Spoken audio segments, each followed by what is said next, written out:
Apologies for the technical hitch. This is Joy News Today with me, Benis Abubeidu. In our first story today, the Criminal Investigations Department of the Ghana Police Service has given the Food and Drugs Authority approval to destroy over 90,000 packets of fake abortion drugs imported into the country by family planning giant DKT International. On the 16th of January 2017, Joy News investigations uncovered how thousands of pieces of unregistered abortion drugs were used by DKT International to terminate pregnancies in Ghana. This was part of a consignment imported into the country. Joy News is learning DKT International has paid for the cost of destroying the drugs. Kwetinate has the rest of the story. On the 16th of January, Joy News revealed how family planning giant DKT International used thousands of pieces of unregistered abortion drugs to terminate pregnancies in the country. The drugs, misoprostol and mifeprostol, were part of a shipment of about 90,000 packets brought into the country with the assistance of Nigerian and Swiss drug dealers. The fast-moving ones for abortions and Viagra are being channeled through Nigeria through another foreigner who is spearheading all these transactions. So it comes through a back door. The FDA sanctioned DKT International and the Swiss drug dealer who helped in smuggling the unregistered abortion drugs into the country. On 23rd January 2017, the Food and Drugs Authority confirmed payment of a 50,000 cedi fine imposed on the Swiss national. What is left outstanding now is the destruction of the drug. But DKT paid before the year ended and the Swiss national paid after the holidays. DKT International Country Director Kevin Hudson was recalled by the headquarters in Washington, D.C. following the expose. Joy News is learning that the Food and Drugs Authority has completed internal processes for the destruction of the drugs. Thomas Amedro is head of the Drug Enforcement Department at the FDA. Under the Public Health Act, we are supposed to supervise the disposal of any unwanted, expired, or unwholesome medical product. And so after this issue with the DKT, we wrote and recommended that the product should be disposed of under the supervision of the Food and Drugs Authority. But we are going through our own internal arrangements for that disposal because we need to get approval from our own management to provide logistics so that we can do the disposal. That approval has been given already. So now we need to write officially to the police for the release of the products. Then they can also be in attendance so that they will watch the proper disposal of the products. According to the WHO and all standard regulatory practices worldwide, products that you seize or detain should be kept under the recommended storage conditions until such time that you took a decision on their fate or you decided to dispose of them finally. And now we have a constraint in that we don't have adequate storage size for these products in order to maintain those recommended storage conditions. So we end up detaining the products at the premises of the importers or the distributors, which is not the best, but that is what we can do in the face of the circumstances we are confronted with. He also adds the family planning giant has paid for the cost of destruction of the fake abortion drugs. In the cost of slapping the administrative charge, we included the disposal of the drugs also as part of the charge, in addition to the charge. So they paid for that upfront.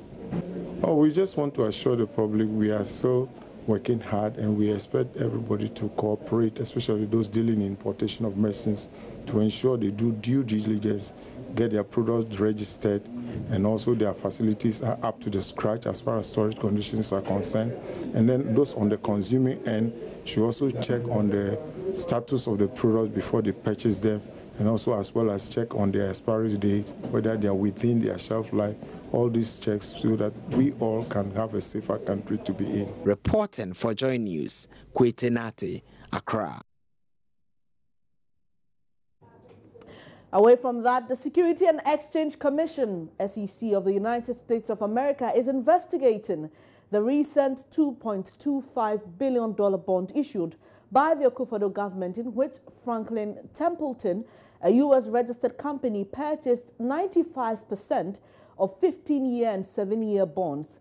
This follows a successful filing of a complaint with the U.S. regulatory body by the NDC minority in Parliament. Here's a statement from the minority in Parliament signed by Mr. Haruna Idrisu, read to you by Gifty Andwapia.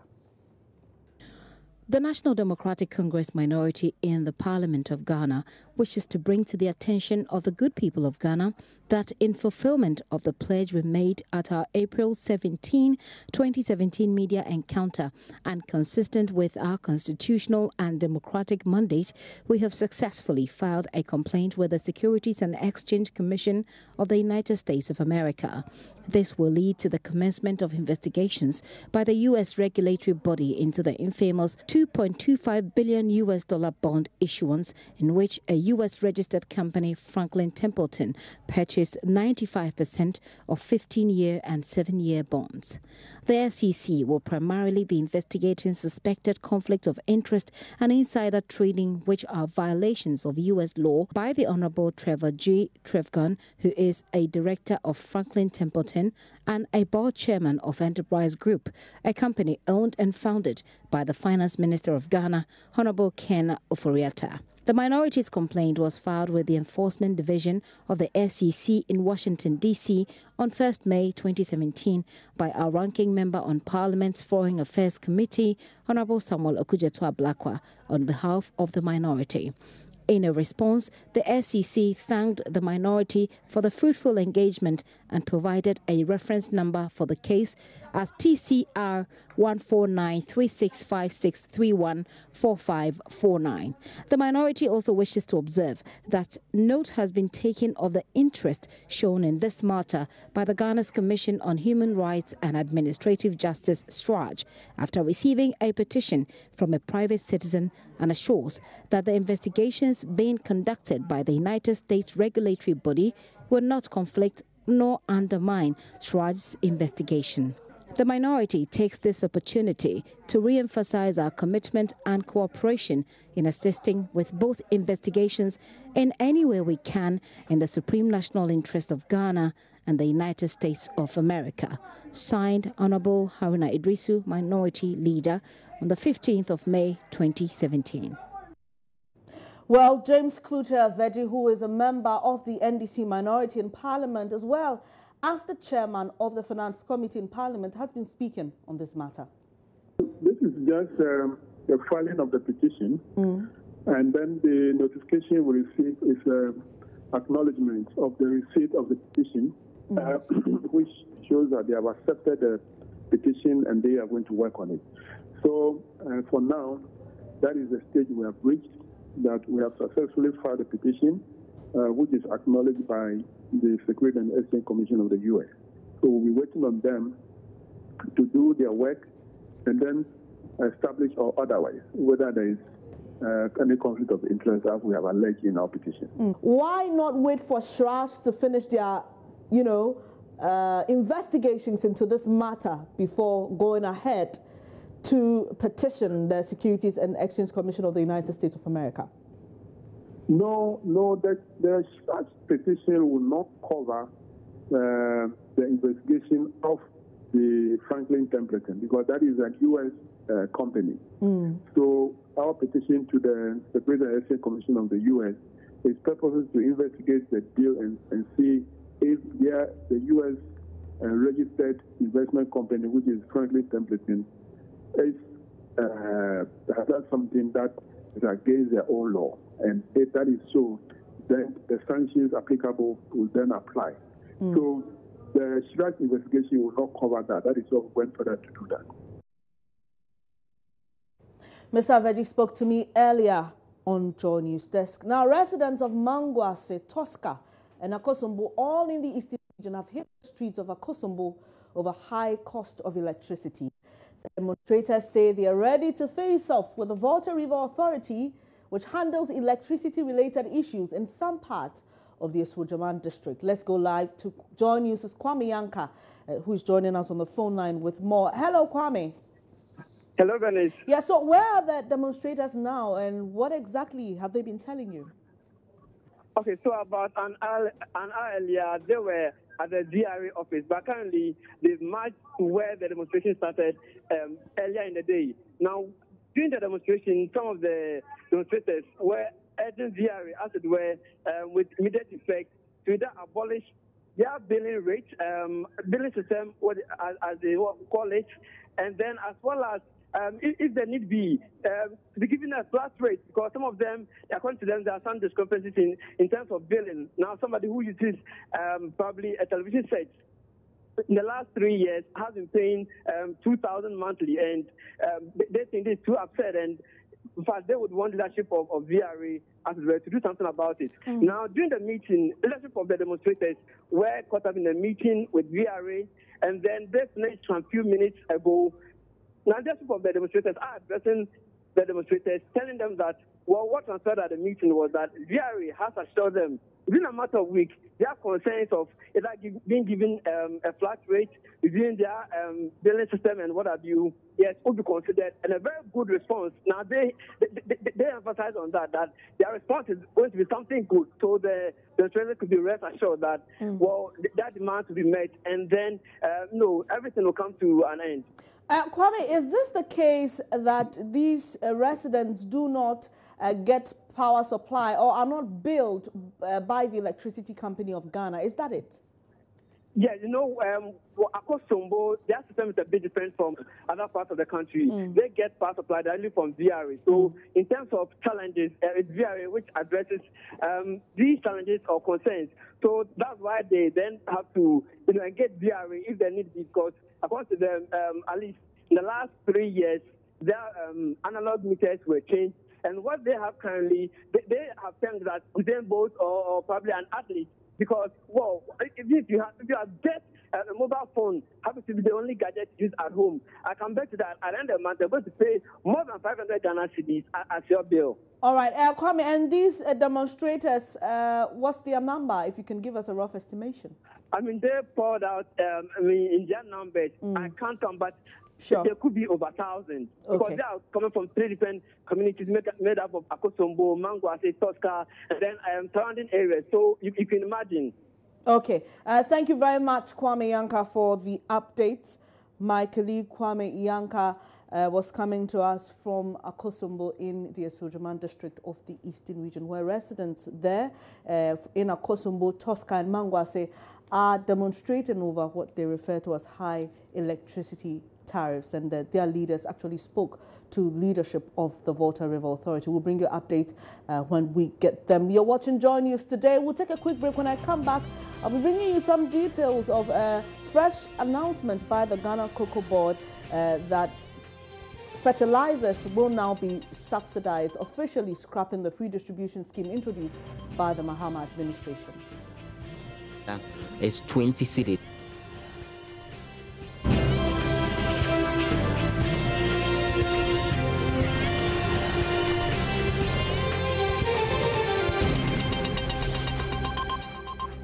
Thank you for staying here on Joy News today. Now, Ghana Cocoa Board has announced fresh subsidies on cocoa fertilizer as it officially scraps the free distribution scheme introduced by the Mahama administration. The new scheme will see farmers buying granular fertilizers at a 50% subsidized rate, whilst liquid fertilizers will sell at 80% subsidized rate.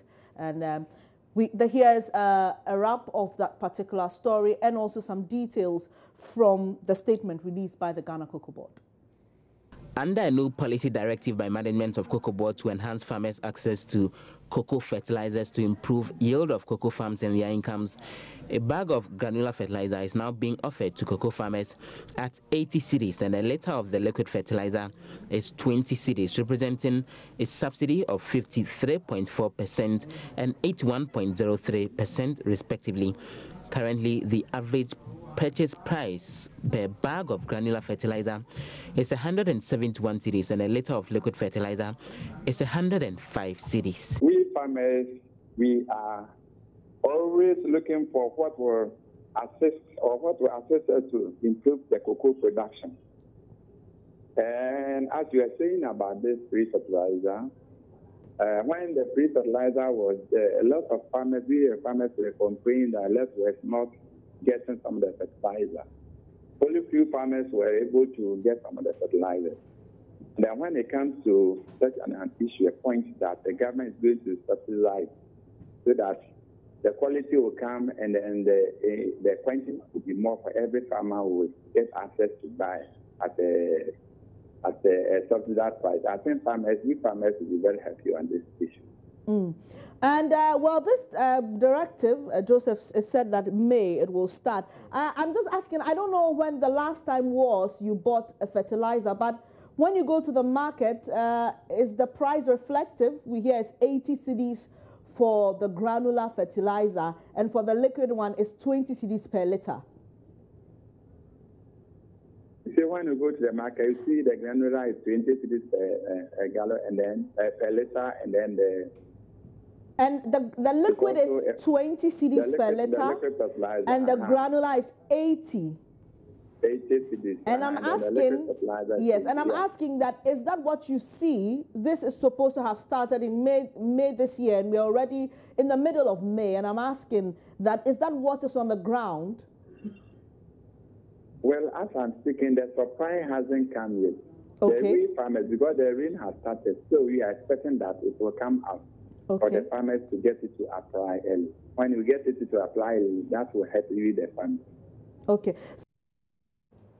Commuters who use the Tema motorway would have to endure the traffic situation on the stretch for some time as contractors work around the clock to finish an interchange at the Tema end of the motorway. This morning, the road was literally gridlocked with some drivers using unapproved routes. Joy News' Maxwell Agbagba was there and has filed this report. Easily make your way to your destination.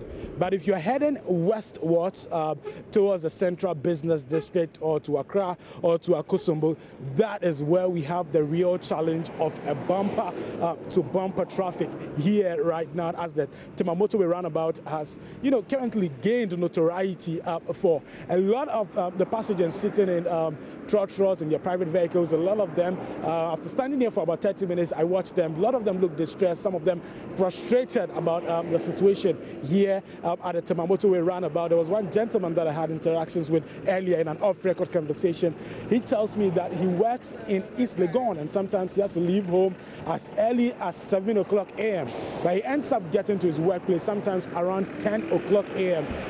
A stretch that is like about 100 meters, sometimes 200 meters. He ends up spending about 2 good hours, sometimes 1 hour in traffic. Some people who are selling here on the shoulders of the road tell us that today what we are seeing is actually a mild version of the situation here on the Tema Motorway roundabout. What is, complicating issues and aggravating the traffic situation here, I might say, actually, it's how some drivers are actually using unapproved routes to join the main stretch here. So you find about 2, 3, 4, 5 trotros sometimes using some unapproved routes to get into the main stretch. If you get closer also to the roundabout, you find some trotros packed very close to the shoulders of the road. Now let's get closer. Let me get closer and speak to some drivers who've been in traffic here.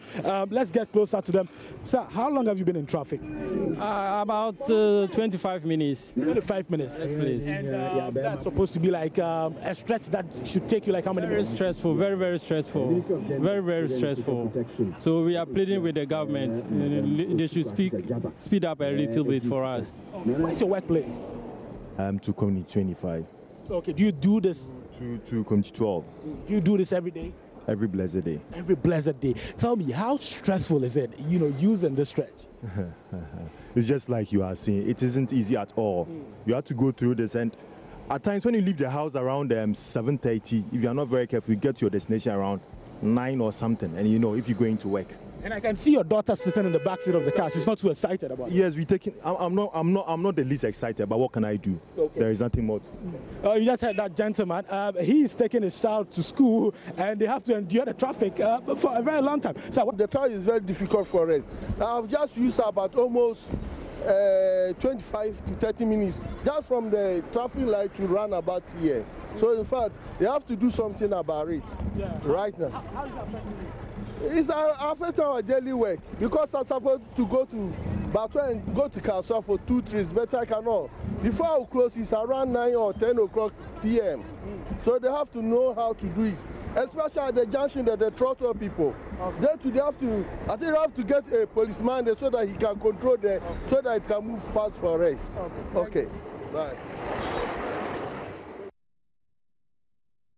Maxwell Agbaba brought us that report. Now, former President John Agyekum Kufuor has endorsed the choice of Justice Sophia Kufuor as the new Chief Justice to take over from Justice Theodora Wood, and that is if Parliament approves her. Speaking to Joy News' MFA Tiamwa Eli in an interview after the Maiden Focus fundraising event held over the weekend, former President Kufuor implored all and sundry to support Justice Sophia Kufuor in her new role to bring about the changes needed in the judiciary. He observed that the country's judiciary needs competence such as what is found in Justice Sophia Kufuor to turn things around. The President has chosen her, I'm sure, on the best advice. And she's got all the qualifications and competences to execute the work with distinction. She's proven not only in Ghana, but also internationally. And we should pray for her to give leadership to the very crucial sector of governance. Our Constitution prescribes the rule of law. And the oracle of the law, which is the Constitution, is the Supreme Court. You need people like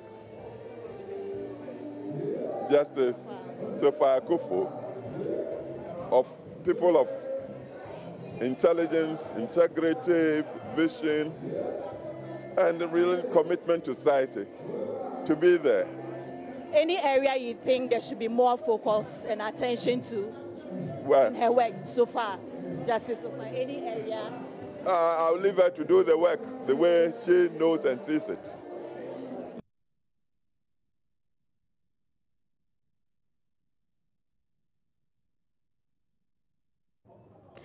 Assembly members in the Laura district have voted to confirm 45-year-old nominee Martin Domatieri Bomari as the district chief executive of the area.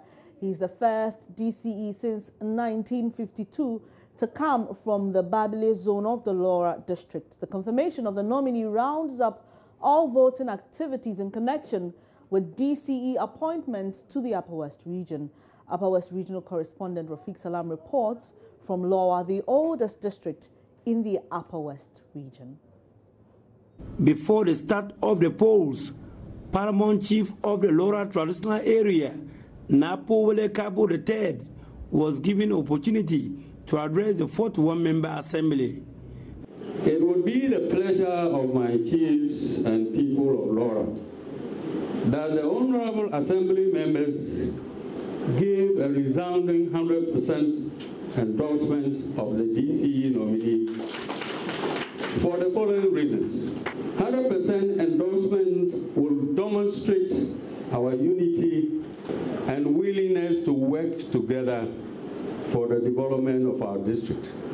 Deputy Minister of Roads and Highways and Member of Parliament for Laura, Anthony Abe Fakabo, spoke on the need for the people in the district to be apolitical for the development of the area.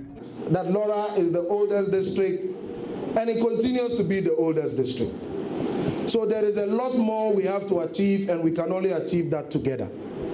I would like to call on all parties, the NDC, who are currently enjoying their newfound status, to come along with us.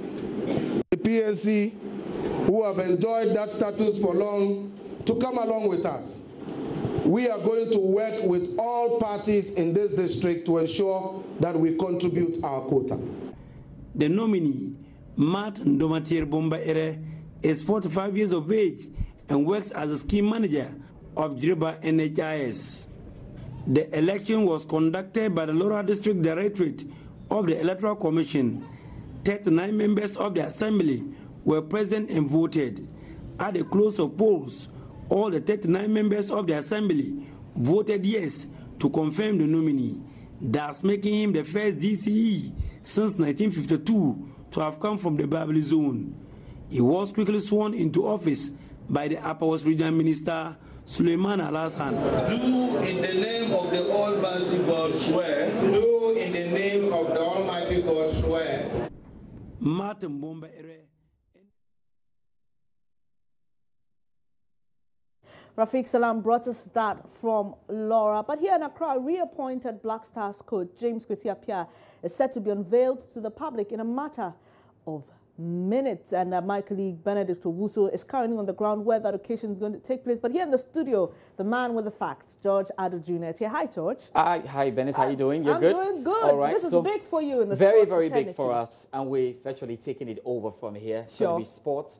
So we're heading straight to the GFA Secretariat where Benedict and Gary are standing by to give us what's happening. We know that Coach Kwesi Appiah has entered the room, and very soon we'll be hearing from the Ghana Football Association and himself, Benedict Owusu and Gary Al Smith on the ground. You take it over as we wait for you here.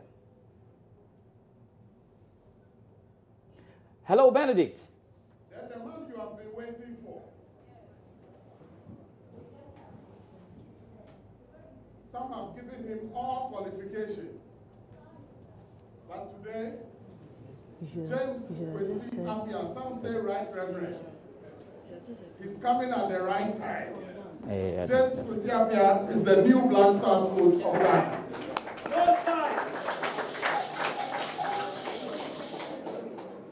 Then we have other dignitaries here, but first of all, members of the Black Stars Management Committee. Mr. Welbeck Abrahapia is a member of the Black Stars Management Chief Committee. Nana, the Krotihini, it's got a new title. If you hear in this country, Accra, and they say there's an Accra big man, there's nobody but Jones Abu Alassa, member of the Black Stars Management Committee. One of the men who's guided, controlled, financed, engineered Ghana football for the past 40 years and still running strong. He's called, humbly called, Sickins, popularly called Sickins.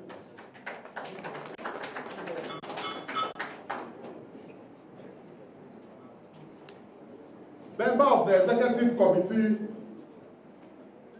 Greater Accra Regional FA Chairman, and the landlord. He hosts us. He hosts the Federation. It is in his land that we have the DFA headquarters. And the chairman of the local Black Stars is Mr. Edidowu.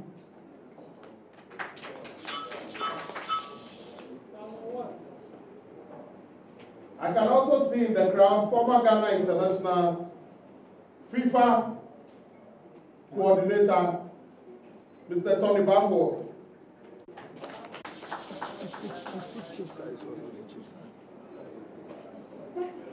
I can also see another former Black Stars player, Chipsa. He's also here with us this afternoon to offer his support. And all the sports writers in Ghana, both writers, journalists, commentators, and the rest. Their leader, undisputed leader. The writer, Mr. Pamela Ebua. We are very, very happy to see you here this afternoon. So it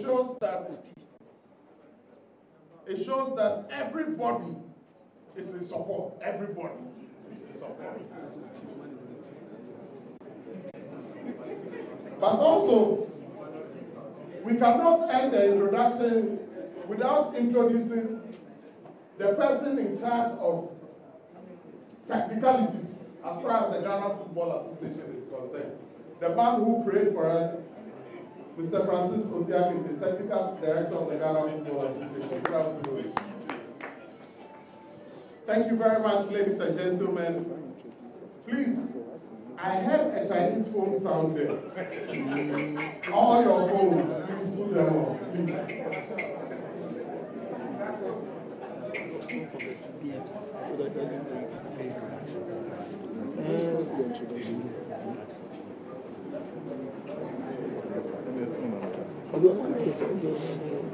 If you don't say it will arise. She stays none for a day. We do your free. Okay. Now let me announce to you, before the coach speaks himself, that new appointments have been made as far as the technical team of the Black Stars are concerned. So we'll use this opportunity to announce it this morning. The first assistant coach for the Black Stars is Campo.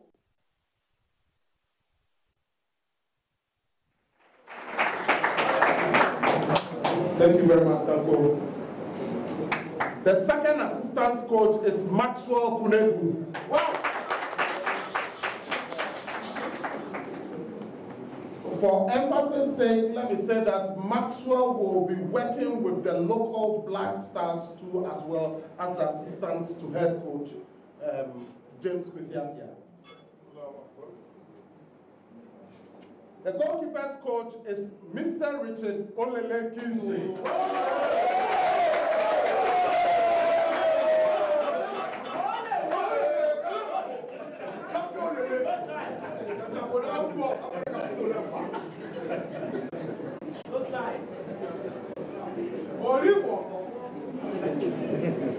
Our new team physician or team doctor is Dr. Chris Adumako. He's worked with all the national teams in Ghana, from the Starlets all the way up. Captain John Kwesi Nyamiche is our physiotherapist. He's currently not with us today.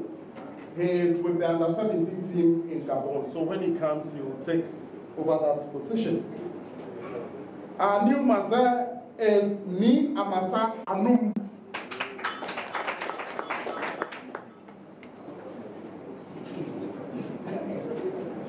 Now, the big one. Yeah, I've got a special interest here.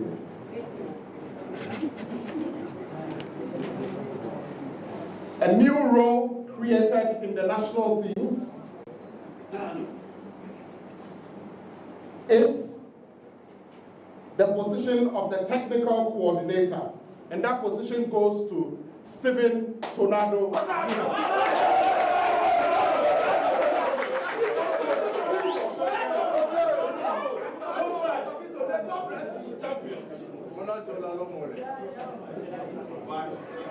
Michael Autry is the video analyst.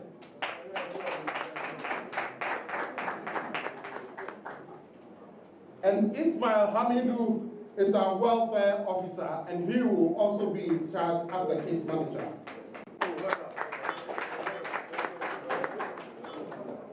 Before you fire your questions at me, let me announce to you that the coach himself will explain the role created for Stephen Apia when the time is due. But first of all, let me use this opportunity to thank you very much for coming here this afternoon to witness the outdooring of Coach Kwesiapia. It will be in a good stead that the acting president of the Ghana Football Association will have some few words before we hear from Coach Kwesiapia. Acting President, Mr. George Efriye. Thank you. Thank you, Ibrahim. My colleague and Vice Chairman of the Black Star Management Committee, Mr. Wilfred Osenkwaku, a senior most member of the FA and member of the legal committee of the FA, Mr. Ernest Thompson, our new Black Star coach, Mr. James Kwesiapia, members of the Black Star Management Committee, members of the Executive Committee present, members of the newly appointed Black Star Technical Team members, the writer, chairman or president of SWAC. I can see some representatives of sponsors here present. Our friends from the media, distinguished ladies and gentlemen, good afternoon, and let me apologize for the late delay of this program. My duty here this afternoon is very simple: to introduce to you the reappointment of former Ghanaian international, former coach of the Black Stars, James Kwesi Appiah. About 3 years ago, we parted ways nicely, and today it's come back like what has happened in so many jurisdictions. Even in our own jurisdictions, we've had times when the likes of C.K. Jemfi, the late C.K. Jemfi, was once the head coach. He was reappointed, same as Coach Sam Dodo. On several occasions came back as the coach of the Black Stars. Today, Coach James Kwesi Appiah has been reappointed back as the head coach of the Black Stars. Coach Kwesi Appiah will be responsible also as the head coach of the Chan team, or the local Black Stars, as some people will call it, or the Black Star B, as my friend and colleague, the chairman of the Chan team, has just told me this morning that he wants the team to be called the Black Star B. I want to share with you some few milestones set for Kwesi Appiah, James Kwesi Appiah. It is not the case that because James Kwesi Appiah is one of our own, and so therefore he was given the job on a silver platter. James Kwesi Appiah, like so many other coaches, went through screening, and he applied, he was shortlisted, interviewed, and he was given the job on merit. Let me state here clearly that during the interview sessions, Coach James Kwesi Appiah exhibited and proved that he understands the Ghanaian situation better, he understands the position vacant better, and he is more prepared and more matured to take up the position of the Black Stars. And so the selection committee had no difficulty at all to appoint him as the coach of the Black Stars. Now I want to take you through some of the milestones set for Coach James Kwesi Appiah. First is to build a very strong national team, A and B. 2 is to qualify us to the AFCON 2019. 3 is to win us the AFCON 2019. And 4, he should employ his possible best to qualify the Black Stars to the World Cup 2018. And let me repeat it. I want to go back again, and I'm sure these are the most important ones. We say that Coach James Kwesi Appiah should qualify us to the AFCON 2019. I don't think this is a tall order. You are referring to a Ghana Black Star team that has been to the semi-final of the last 6 editions. So to say a coach should qualify us to AFCON is not a tall order. I repeat, you are referring to a Black Star team that has been to the last 4 of the last editions of the AFCON. So to say Coach James Kwesi Appiah should win AFCON 2019 is not a tall order. But listen to the last one. I said he should employ his possible best to qualify us to the World Cup. And what you need to first ask, those who are saying It's a tall order. Is that a termination clause? Is that a clause that says if you don't qualify as to the World Cup, you are fired or not? That is what should be interesting to most of you. The last one says, employ your possible best to qualify us to the World Cup. And I believe that we want to go to the World Cup, and inshallah, we still have the dream alive. On this note, I have the singular honor to introduce to you the reappointment and the new coach for the Black Stars, Mr. James Kwesi.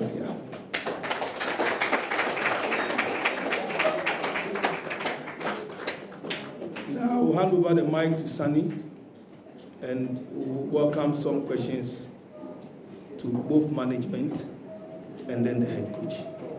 And I want to state clearly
So if you're just joining us, this is the special coverage of the unveiling of Black Stars coach Kwesi Appiah. Quite a number of significant things have happened already, and in the speech of the Black Stars Management Committee Chairman, George Afriyie, he noted the targets for Kwesi Appiah.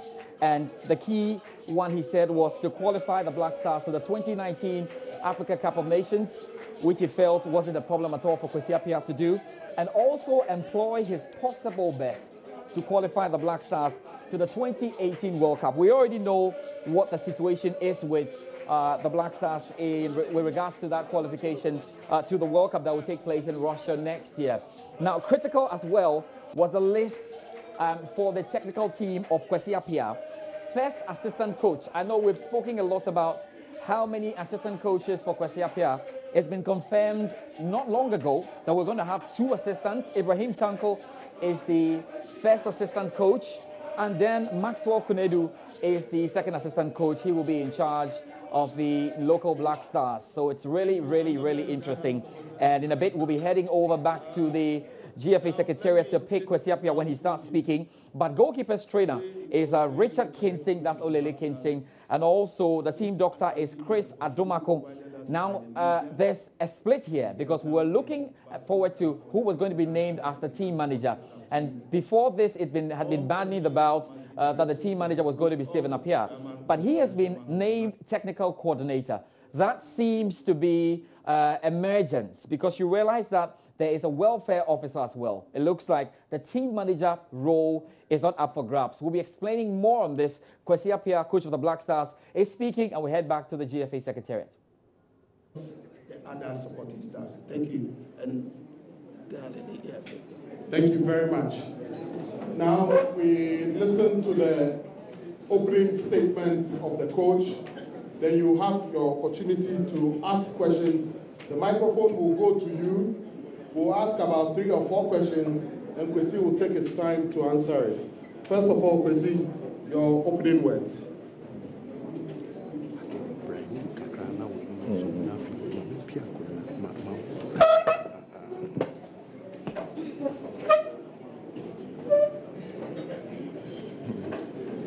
Yeah, thank you very much.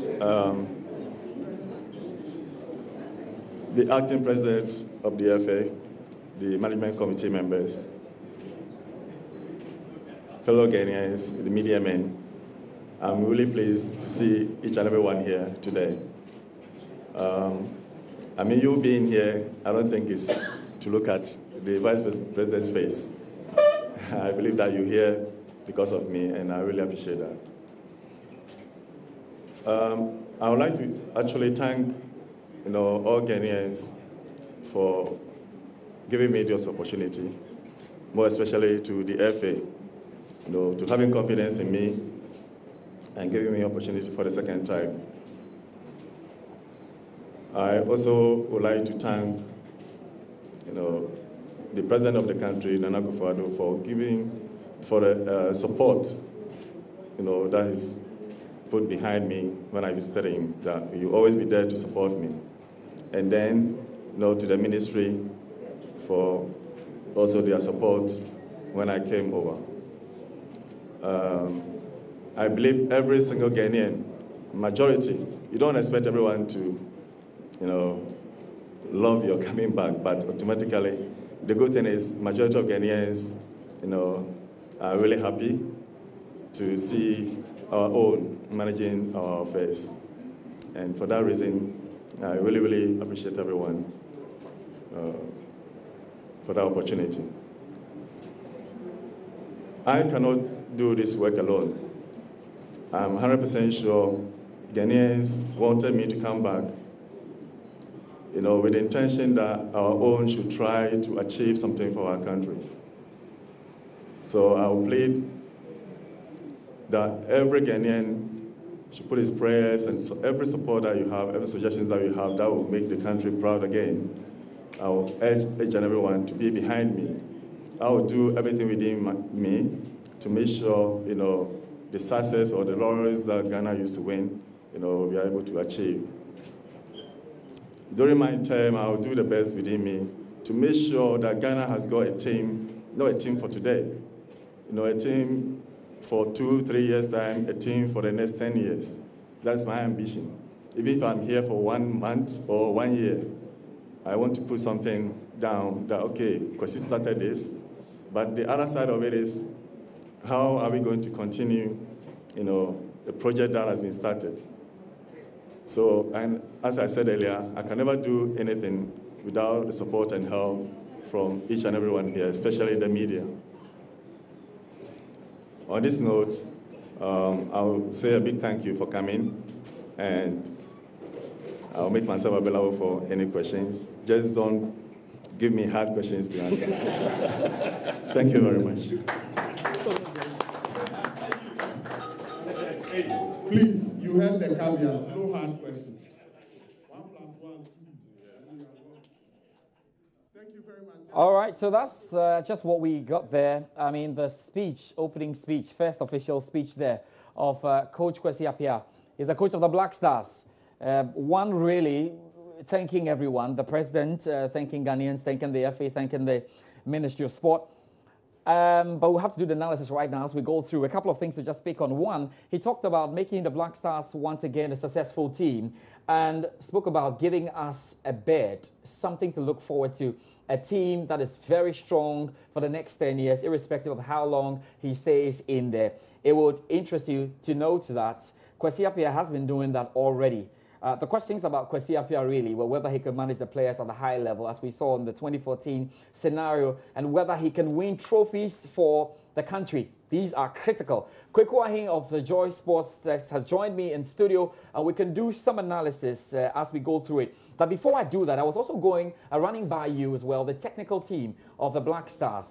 And I just noted there that there's nothing like a team manager now. It seems to be now we've got emergence. We have the technical coordinator, that happens to be Stephen Appiah, and a welfare manager in charge of the Black Stars. So nothing like team manager as we'd heard that, Stephen Appiah, the former captain of the Black Stars, was going to be doing. So good, as we've got this in, we've got a number of former Black Stars players in the technical team, but we can talk first of all about what we heard from Coach Kwesi Appiah.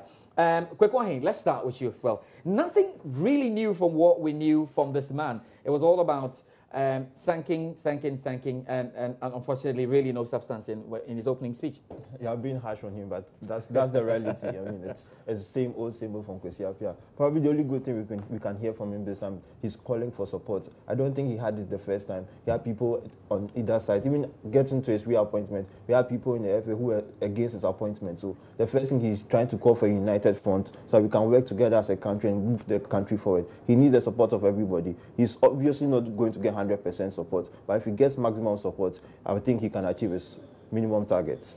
I hope this won't be the song we're going to be singing, okay, that we're going to take it easy. We'll have to hit him. We're paying him close to $35,000, isn't it? He's got to do the job. There'll be more analysis coming up, but let me just quickly pick on this one. What do you make of the technical team? Because I know we'll dissect this later as we go into it, but quickly, what do you make of the technical team of Kwesi Appiah? I think it's great. It's got a mix of everything. We've got experience, we've got people who can deal with man management. Every aspect will be hugely covered. Man management, technical, tactical. It's a great backroom staff, which will help him succeed.